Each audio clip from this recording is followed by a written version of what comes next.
He'll hear it, I promise. I'd like to welcome our panel up. And David really regrets that he couldn't be here, but I really do hate making you watch a video in a conference where we're here live. But I think it's a really great scene setter for the discussion that we're going to have. Because the question is, why are these information operations so effective, right? Why do they stick? And I think David brought up some interesting points, and I want to kick it over to Jed first. So Jed Willard is the director of the FDR Center for Global Engagement at Harvard University. Are we lazy and that's why we fall for misinformation, disinformation? Or does it just affirm our beliefs? Do you agree with what David says in his video? We're pretty lazy. Yeah, we're pretty lazy. Definitely lazy. Thank you, Geysha. Of course. I have some very brief remarks on disinformation consumption and resistance. And first, I'm going to speak at the individual level, the individual's point of view, and then I'm briefly going to talk about disinformation and countering disinformation at the societal level. So to answer your question, at the individual level, I personally tend to agree with David and Gord that laziness is a more challenging factor than rationalization in terms of disinformation, though with two important notes, and that's in addition to David's caveat about the need to empirically replicate these findings for different cultures. So first, much of the research in this area is new and ongoing, and scholars still disagree about the details, especially in terms of what makes for effective corrections. There is great new research out there, and it's happening all the time.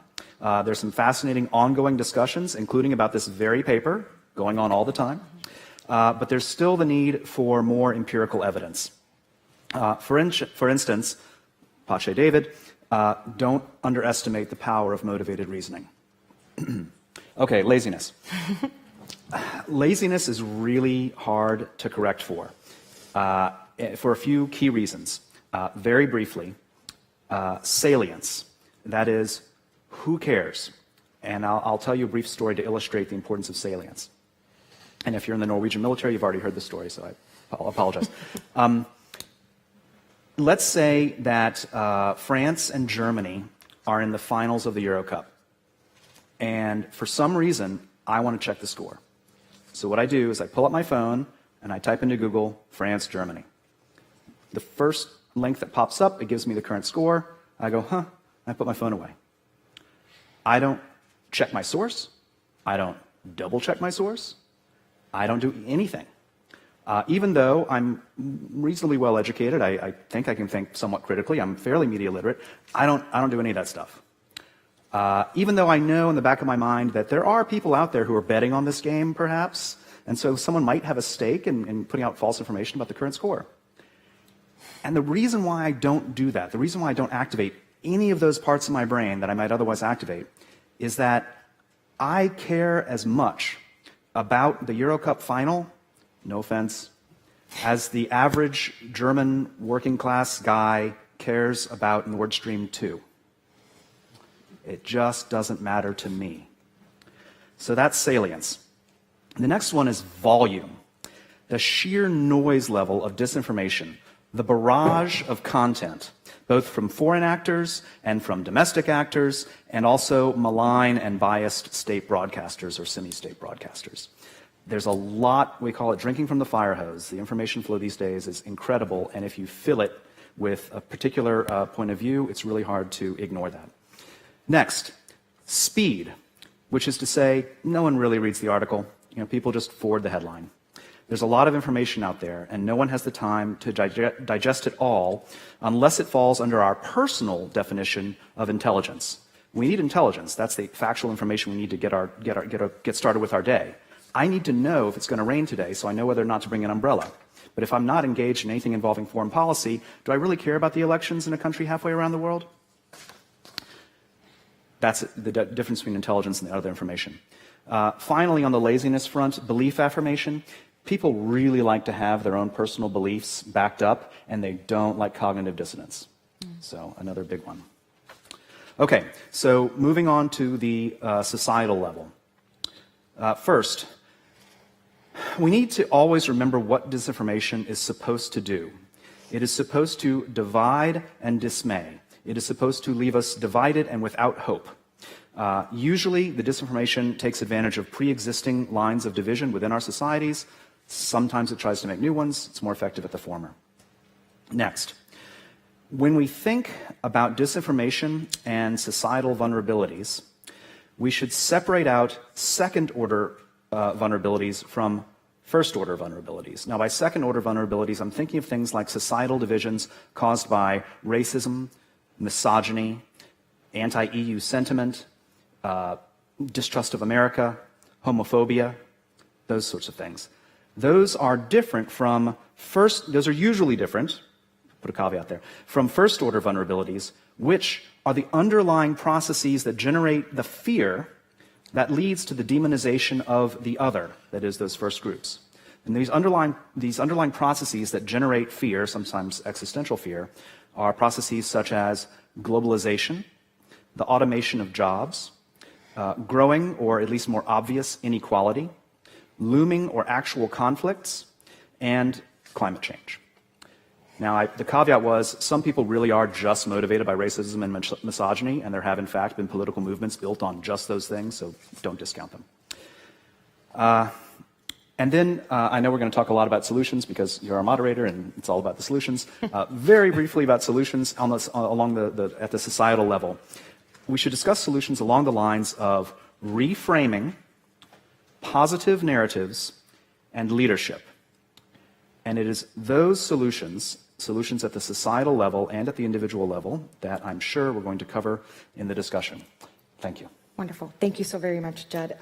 Kelly Greenhill, who's affiliated with both Tufts University and Harvard Kennedy School. Jed did a really good job of starting to think about how we consume information, right? Sometimes we're lazy, but, it's just about how we want to access the information at that moment. But what about if we go a little bit beyond that and we think about, is it everybody? Do we all fall for disinformation, or is it a specific group of people that is most prone to fall for it?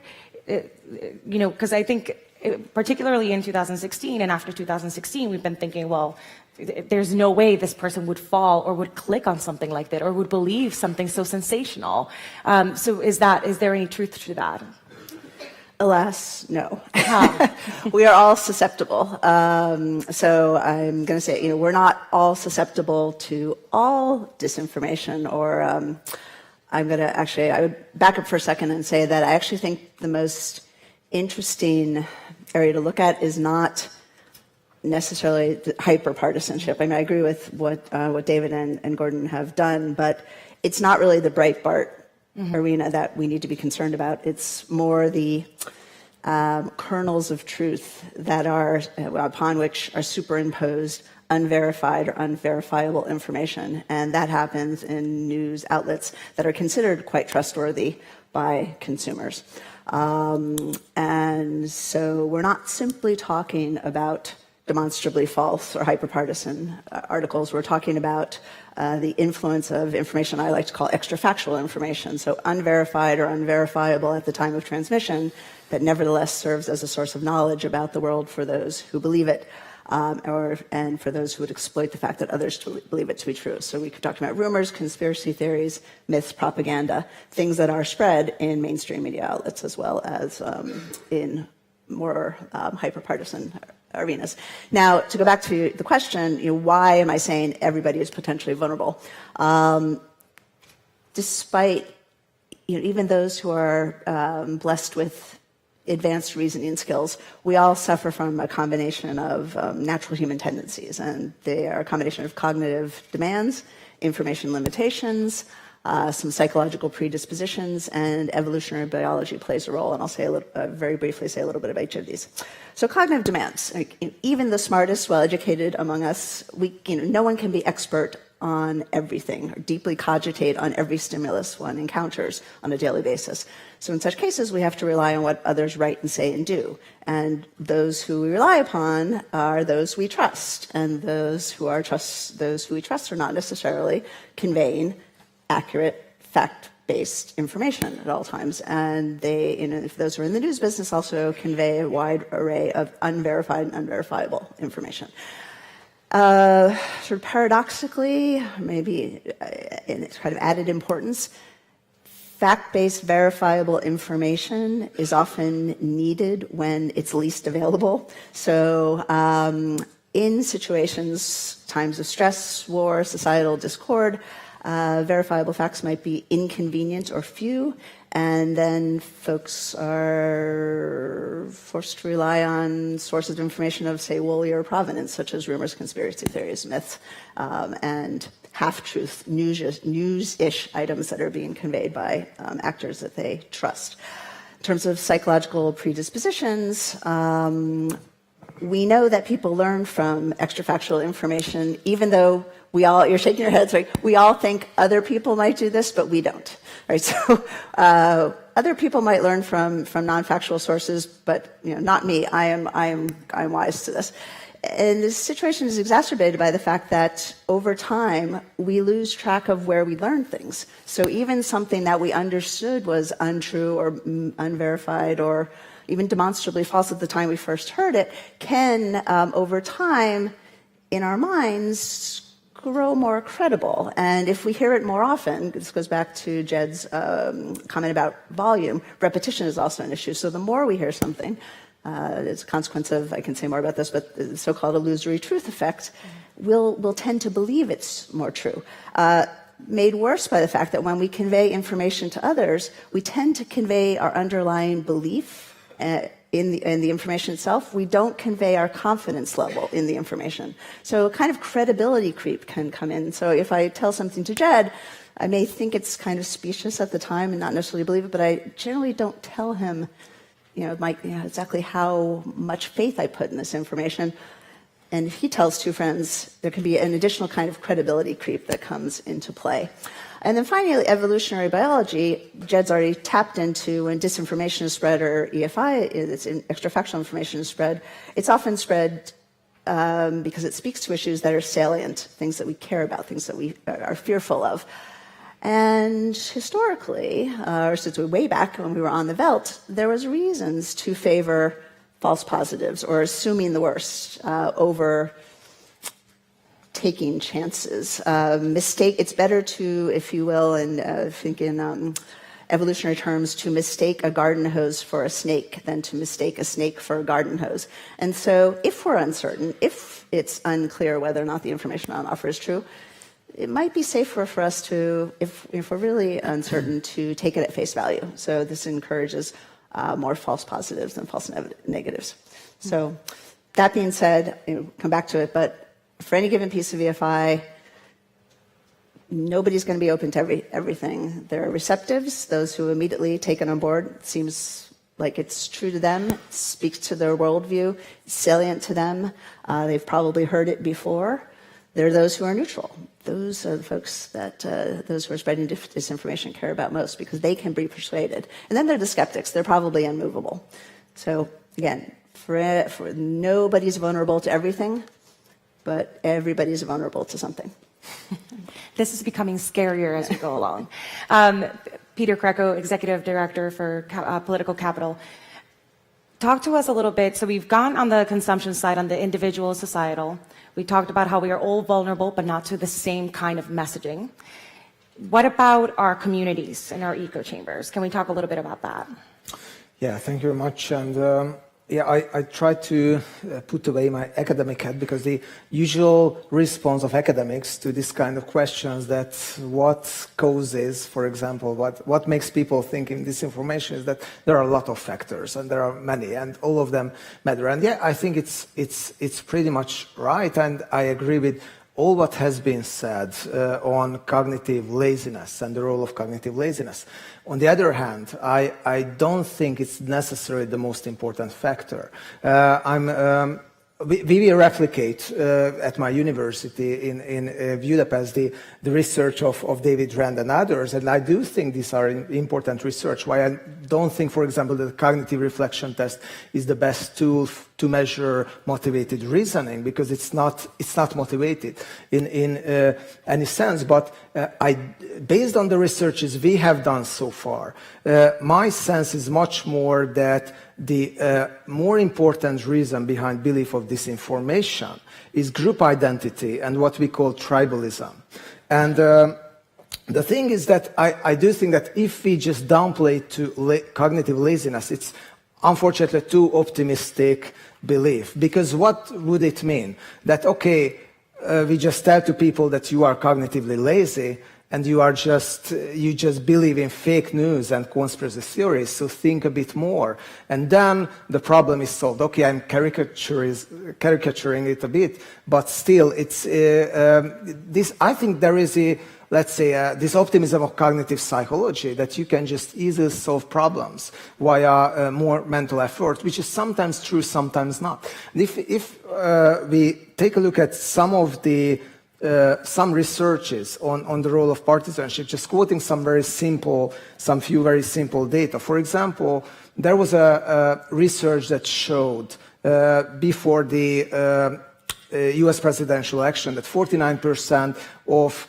Republican voters believed the so-called Pizzagate theory, which as everyone is aware of here in the room. I mean, are these people all cognitively lazy, or they are more, let's say, fueled by a sense of hatred that make them believe even the most ridiculous statements about Hillary Clinton is running a pedophile ring beside doing the electoral campaign? Or in Hungary, two-thirds of the voters of the governing Fidesz party are really deeply believing that George Soros has a secret plot to bring refugees to Hungary and to Europe. Are these people or just cognitively lazy and stupid? And the third thing is that we did a research at my university. This is under publication right now, where we found that so-called pipe dream fake news serving some political sides were the most important factor behind the belief on this fake news was partisanship. It was much more important than the need for structure, need for closure, than education level, and a lot of other things. So in short, I would say that while laziness definitely matters, but we are, I think, living in a tribalist era, which is, I think, understated as populist or polarized. In the tribalist political era, the most important goal of the tribal wars is just rally around our own leader of the tribe and defeat the other tribe. And if we think in this pattern, then information, weaponized information, can be a very important tool in a tribal war. And I don't really share the optimism that people are really, or everyone is really motivated to perceive the world in a fair and accurate manner. I do think that, for example, if you tell people in Hungary, after an election where two-thirds, where Fidesz, the governing party, received two-thirds of the mandates with half of the votes after a fake news campaign pushing on this George Soros plot, then if you say to the voters of Fidesz that, do you know that this is a kind of fake news? I don't think they will just throw this view apart, because in this political war, this tribal war, this was a winning idea. And in the evolution of political ideas, I don't think factual accuracy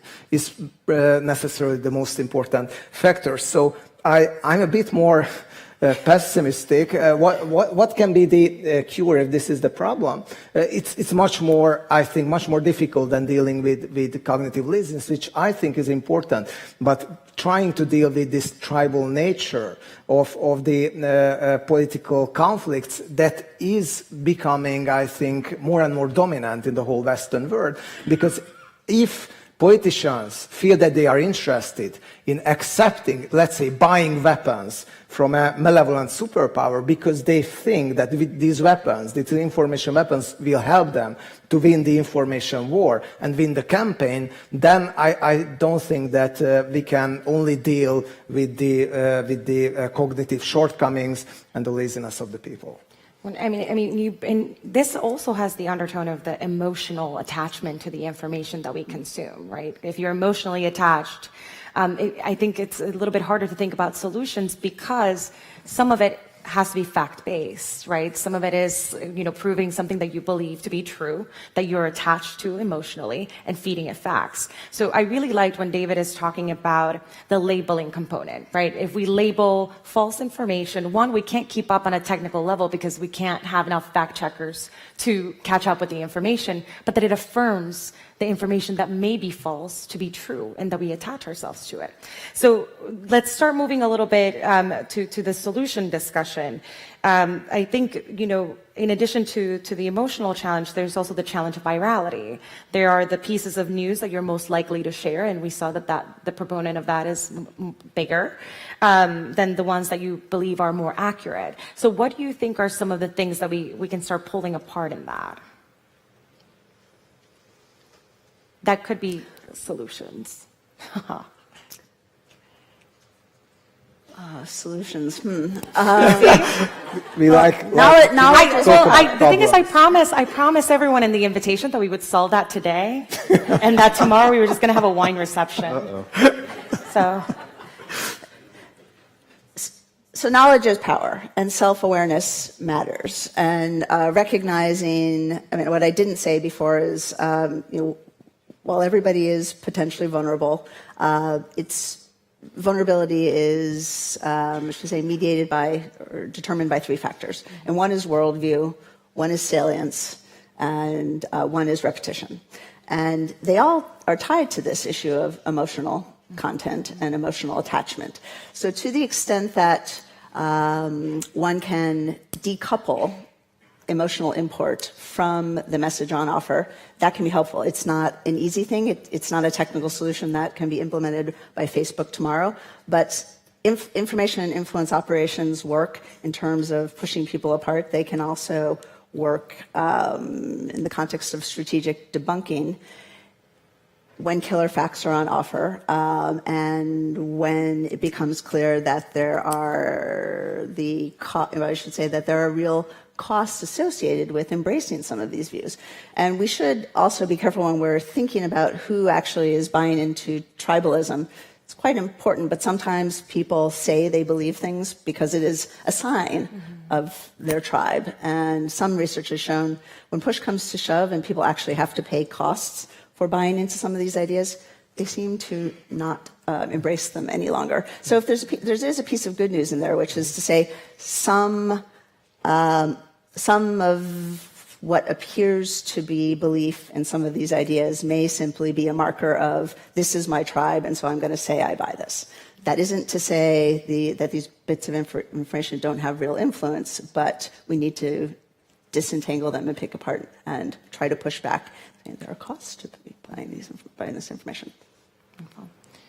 Jed, would you like to add anything to that? Yeah, sure. I want to tackle the tribalism thing too because it scares me, especially historically, in terms of historical parallels. So on the neuroscience front, we're really dealing with appeals that are either going to our amygdala, we've got our lizard brain appeals, and then we have our frontal cortex appeals. So reason is not a really good tool to influence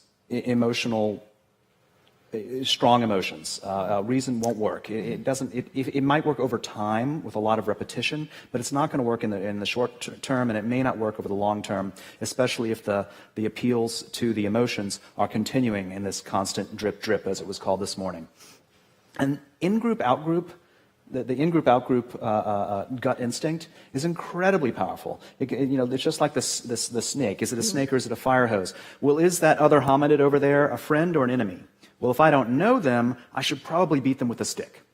Because, they're probably an enemy. And that's how we evolved. Yes, and I'm teaching my children, if you don't understand it, hit it with a stick. No, it's not really. So in-group, out-group is incredibly strong, and it can be manipulated. I mean, in-group, out-group can be very powerful. Humans are amazing critters. We cooperate to an extent that no other creature on Earth is capable, no other animal on Earth is capable of. And that's a real power. And there are many ways that we can form these bonds beyond our immediate family group, which as we were evolving in these very small family groups. We can operate as a tribe, which is an extension of families that claim to be related. So they have a sort of mythical ancestor, for instance. We can operate as nations, which is a 19th century invention. We can cooperate as states, a 17th, and going back a little further, invention. We can operate as monarchies, where we all worship the same sort of semi-divine person. We can cooperate on the basis of religion, which is going straight to the divine. All of these are tools to help us to cooperate. Unfortunately, because of the beat with a stick thing, the in-group always has an out-group.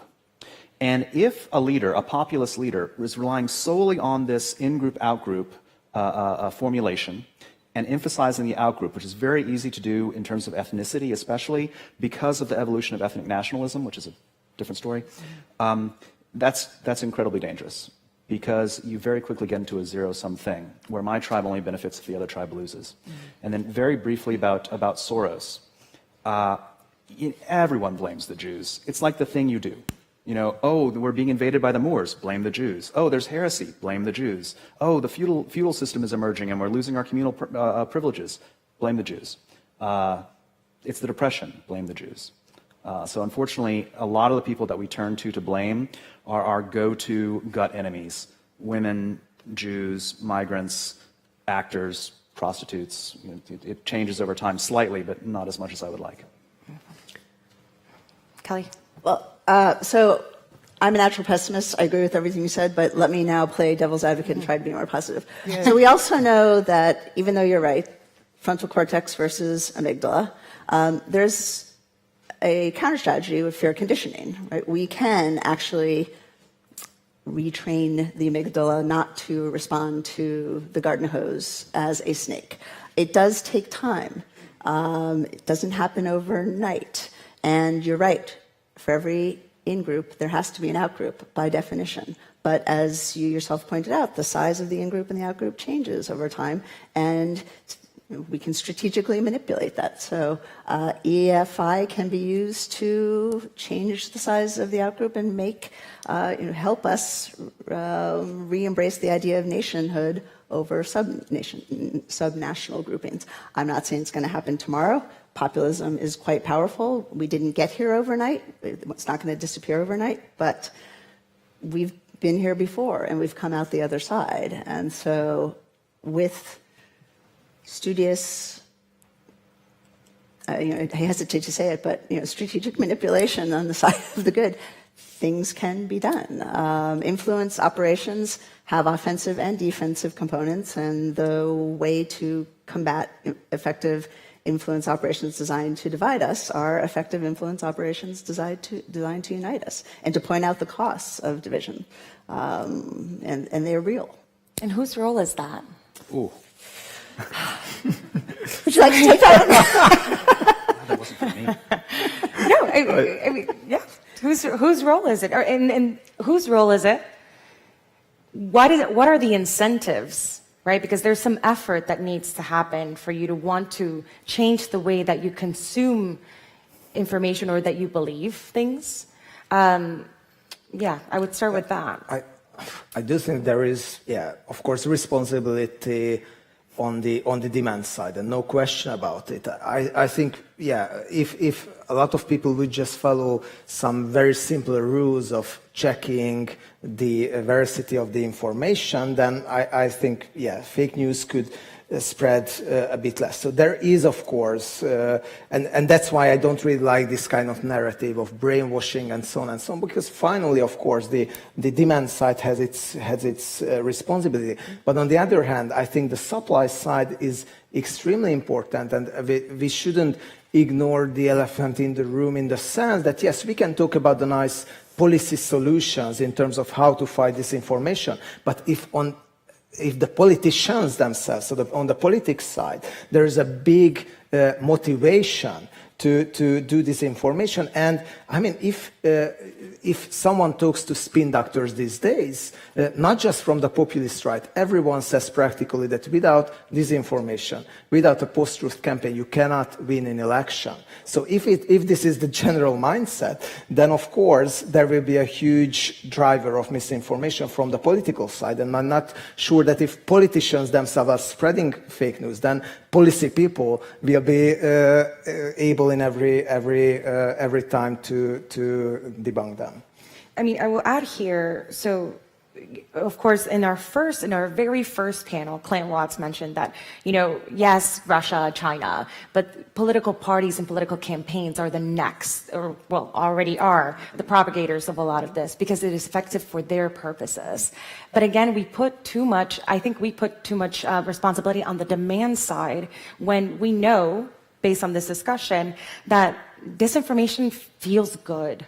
Consuming this feels good, right? Because it affirms our beliefs. You're looking at you're searching for well, I always say it's like junk food, right? But it feels so good. It's so juicy. So how do we? It makes us feel better. Right? It makes us feel if we better. Have anxiety, right? Yeah, so there's then, an answer. There's someone to blame. Exactly. So if we're thinking about solutions and we're thinking it's a better story or a strategic communications campaign, because the title of the panel, after all, is like, can we fight against our own impulses? Which I think even when I was thinking about it, it was like, if I like it and it makes me feel smarter and like I feel like I'm on the right side and this is great, why would I ever question it? What would ever be the condition for me to question the information? All right, let's run with this. Let's run with it. All right. Let's assume that propaganda isn't bad. That propaganda wasn't always bad. Propaganda was invented as propagation of the faith. Mm-hmm. I mean, I don't want to particularly praise the 16th century church, but they thought they were doing the right thing. And the tools. With the Inquisition, etc. But they thought they were doing the right thing. They were really trying to save souls. They honestly did believe that. So they're propagation of the faith. So who's out there propagating the faith in liberal democracy that is the counterweight to these disinformation campaigns? Now, I'm not saying that propaganda, I know the word is loaded, but I'm not saying that our propaganda has to use disinformation at all. It can be transparent and truthful, and at the same time, be extremely strategic. So, you know how it's so annoying when politicians, I'm sure there are a lot of journalists here, you ask a politician a question, and they answer the question they wish you had asked. So you ask them another question, they answer yet another question they wish you had asked. They do that because it works. Because staying on message works. Because repetition, repetition, and repetition, as you were saying, really does work. So we, the good propagandists of liberal democracy, can fight this fight with the same strategic tools, not the negative disinformation or the hate-filled or the tribalist tools, but we can take our point of view, our vision for society, and then run it through. Strategic public diplomacy is done like this. You start with a goal, and then you find your audience, and then you pick your channel and your messenger, and then you devise your content based on all of that, and then you repeat it. We know how to do this. The West has done this for a very long time. And we did win the Cold War. That's one thing. Thank you. So yeah, I think that there's a plus side of giving us candy, just healthier candy. But whose role is it to give us better candy? And again, so because I think this is where we get stuck on the conversation of human nature, right? We think folks need to consume better information. We ought to create the conditions by which people want to facts, not falsehoods. We want to make sure that we're double checking ourselves, and that is on the demand side. But on the supply side, we do get so much information thrown at us. It is, even if you do Alina's presentation, you do a search, the sources that you get, the algorithms push, and you're not necessarily double checking yourself because you have no reason to doubt unless you know. So for the general population, so not us here that are aware of the issue, but for the general population, whose role is it to launch a positive strategic communications campaign and get in the offense? And then second, what are the incentives for Joe Schmo to verify himself when he's looking up a search? Yeah, I know. I know. I think. Go ahead. Okay. just very briefly, I mean, it won't be a very surprising institution that I will mention, education, in terms of what can help. But I think to bring some optimism into the discussion, first of all, the topic of fake news and disinformation is something sexy, interesting for the students themselves. So you can involve them into conversations, you can involve them into practices, into good group work and so on, and deal with this whole issue. My intuition, it's more an intuition than based on let's say, robust research, but that, let's say, the harm is quite easily to do via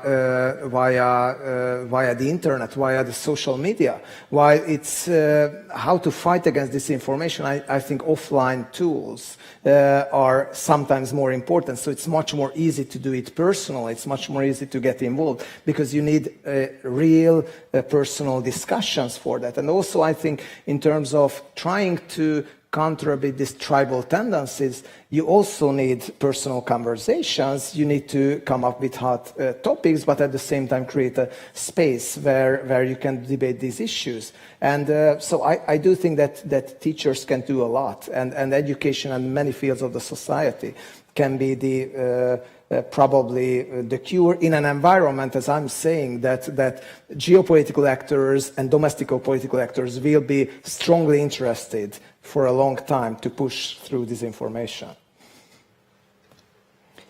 So the answer, depends if we're thinking normatively or objectively. And so, as Peter points out, one might imagine that there are, in theory, some obvious actors who could be playing a role here, but they are not. It's not in their self-interest not to continue to sell snake oil. That being said, each of us as individuals, we can vote with our feet. We don't have to continue to consume this stuff, whatever it is, if it matters enough to us to have the facts. Governments can play a role, but they have to want to. All of that being said, I also think it's not that people are choosing falsehoods over facts. They're choosing something that's truthy because it fits their worldview. It's salient to them. They've heard it before. It's not, I just like this better, and even though I know it's, my heart of hearts that it's not true, it's, like junk food. I know junk food's bad for me. I may eat potato chips anyway. We're talking about something different here. So if we're talking about the really cockamamie, flat earthers, like flat Earth, right? A lot of people who say they're flat earthers, we know they're not. It's a signal. I'm a member of this tribe. What really matters are those issues where there is uncertainty, and let's immigration. There are real costs associated with assimilation of migrants, and that doesn't mean it's not a good thing to have open immigration policies, but we need to be careful and very truthful about the fact that these are complicated issues, and not pretend that there are easy answers and we just have to get the truth out there and intelligent people will know better. Mm-hmm. So in the work that we've done, education doesn't actually matter. So level of education, age, gender, rural versus urban divide, controlling for all of those factors and socioeconomic status, a variety of others, if it fits someone's worldview, if it's salient to them, and if they've heard it before, they're much, much more likely to believe it. Junk food or otherwise, it gives them answers. It gives them psychic relief. And so I agree with Jed completely, but our proactive campaigns need to be, these stories need to have a few hard truths mixed in with them, because it's not all good news. And one of the reasons we're in the situation we are now is that the liberal democratic story was not working for everyone. And it was a good narrative, but it was working better for some people than for others. And so there's a reason why populism has taken off like gangbusters, because there's a broad swath of people out there who have not been well served by what the narrative has to offer to them. Yeah, in the absence of actual solutions, in the absence of brave, forward-looking political leadership that's willing to address the underlying problems, people are going to go to the first order vulnerabilities. People are going to go to the snake oil. It's really easy in times of desperation to blame the other. It's what we do. It's what we're really good at. It's really hard to provide the level of thoughtful leadership that will actually get us through the crisis. If you look at a period like the 1920s and 30s, virtually, well, not virtually every, but almost all democracies in Europe collapsed. It was tough. And in very few places was there a rooted enough tradition and visionary leaders that could actually get us through that time period. We're in a situation right now, which I would, just not the depression, but you know, the threats that are on the horizon from AI and automation and climate change, and the threats that are with us now, the unequal distributions of the gains from, and they're gains across the board really, from globalization, those are scary and they need to be addressed. And if the mainstream political parties don't address them, then people are going to start looking for simple solutions, blaming the other, and snake oil becomes very inviting. You know, leadership solves the real problems. And who is it? Just to answer your question, it's not just political leadership, it's also educators. As Peter was saying, it's civil societies, religious leaders, international organizations. We're blessed with so many since not just the end of World War II, but also the expansion of them in the 1990s. And I really want to emphasize the role of journalists and media. You know, good journalism is an excellent, especially good investigative journalism, and especially good local investigative journalism is quite a powerful tool. For better and for worse. All of these things you said, yeah. But we need to understand our strategic goals. You know, where do we really want society to go next? And then message to the audience and know the audience and understand their preconceptions, and then tailor our narratives, because we have to have the grand narratives. We have to tailor our narratives to those audiences, because that's what our adversaries are doing, internal and external. And they're good at it, and they do it patiently and slowly over time, and they develop nexuses of support. We should do the same thing. Locuses, not nexuses. Peter? One point to this journalism thing, because I also think it's very very important. There was a research that was published in March or last year probably in Science, which was the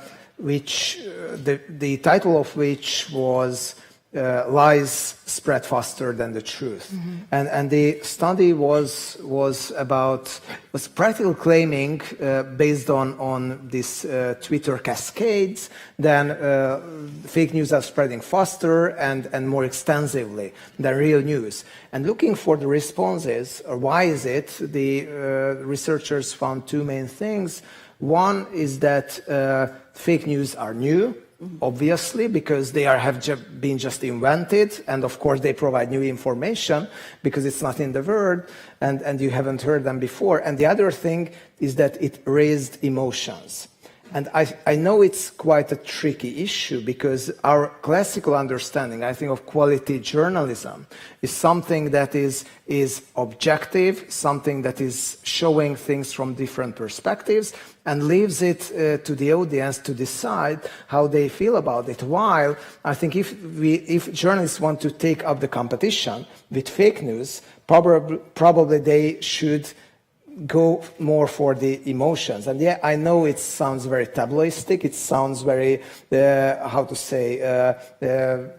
simplificating, but this is probably one, so there should be some ways in trying to look at fake news or counter fake news with better real news, in the sense that keeping up with the level of entertainment, because this is, I think, the big thing, that most of the people doesn't necessarily want objective information from the news, they more want entertainment. I think, and Kelly, remind me, were you not? So this isn't the first fake news crisis we've had, right? So we had a very significant, at least in the United States, a very significant fake news crisis at the turn between the 19th and 20th century.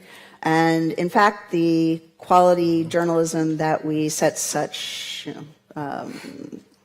faith in, or view as so important today, came out as from the hangover of the sort of overflow of fake news around the 19th century. And at some point, the market just said, people said enough, and the mastheads. I mean, all the news that's fit to print. That's a response to the last fake news crisis. So I would hate to imagine like things have to get much worse before they get better, but that may be the case. But that gives me actually some sliver of optimism, because we have been here before and we've come out the other side. Wonderful. And this is starting to set us up for the next panel, which I love.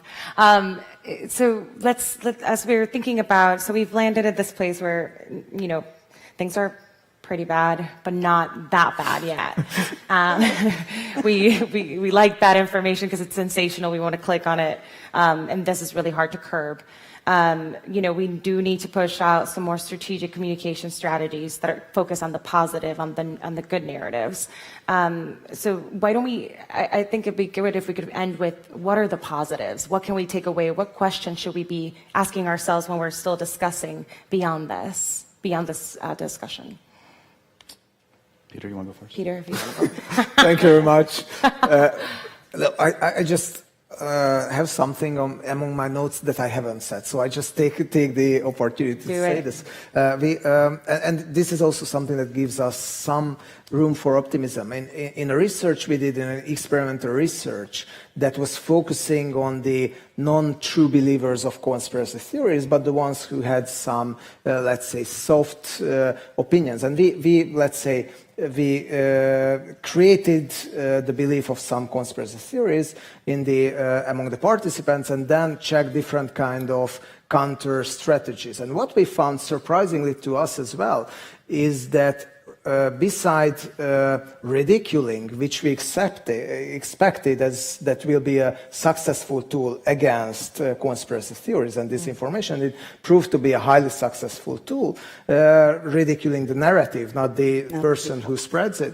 The other one was rational argumentation. So rational argumentation made some impact. Of course, probably the format matters more than the content. I mean, if you argue in a rationally looking manner that conspiracy theories do as well, it might have an impact on the audience. But what I want to say is that we don't have to jump to the conclusion that everything is always about emotions. So there is still some kind of demand for this rational argumentation that gives some hope. And also I think this kind of ridiculing, especially when it comes to youngsters, it can be a good tool for debunking. Wonderful. Thank you, Peter. Kelly?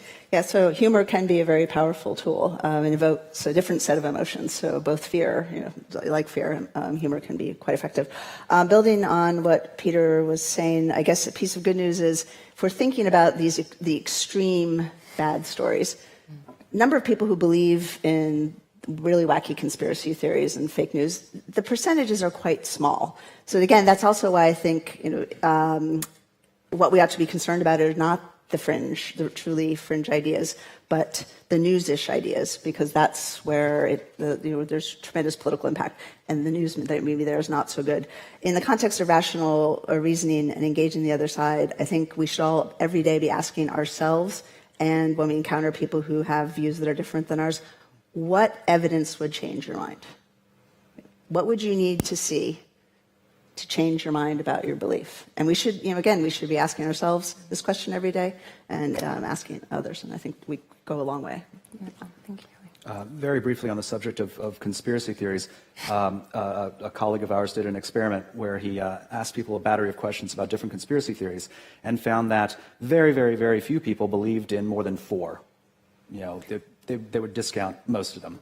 But a lot of people, something like 30%, believed in 1. And in fact, the biggest follow-up question he would get, people would see all these crazy conspiracy theories pop up, and they'd say, I get why you have those 5 in there, but that 6th one, everyone knows that's true.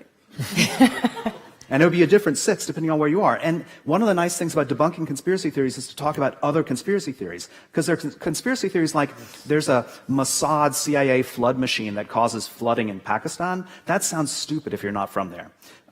That for Eastern Europeans who join the EU, it's going to turn you all gay. That sounds really silly unless you're someone who actually believes that. That there are caravans full of bloodthirsty migrants coming up from the deep south to invade America. That sounds kind of silly unless, you're living in my country.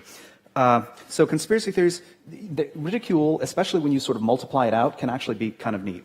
But if it's okay, I want to go off the reservation right now and go back to something that you hinted at, which is this: who is there to fight for liberal democracy, and how come we're not winning now? And we really should, because this is who we want to be as societies.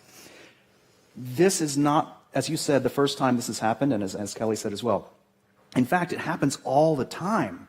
This, from the 1700s until 1848, this notion of liberal democracy was on the rise. The Enlightenment, rational thinking, we overthrew millennia of religious and monarchical and aristocratic control in country after country. That idea was moving, and it was championed by all kinds of people, intellectuals, students, the middle class. 1848, it didn't go so well. And from 1848 till 1945, this idea of liberal democracy in most places, not all, was on the decline. And it was on the defensive. But you know what? It was good at being on the defensive, and in the end, we won at horrible, horrible, unspeakable cost.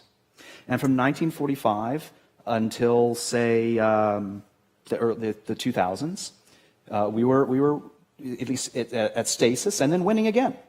And it was moving forward with leadership from, again, across the board, multinational, countries emerging and popping up democracies everywhere. Sometime in the 2000s, that shifted. Maybe 2003 is a nice date, just off the top of my head.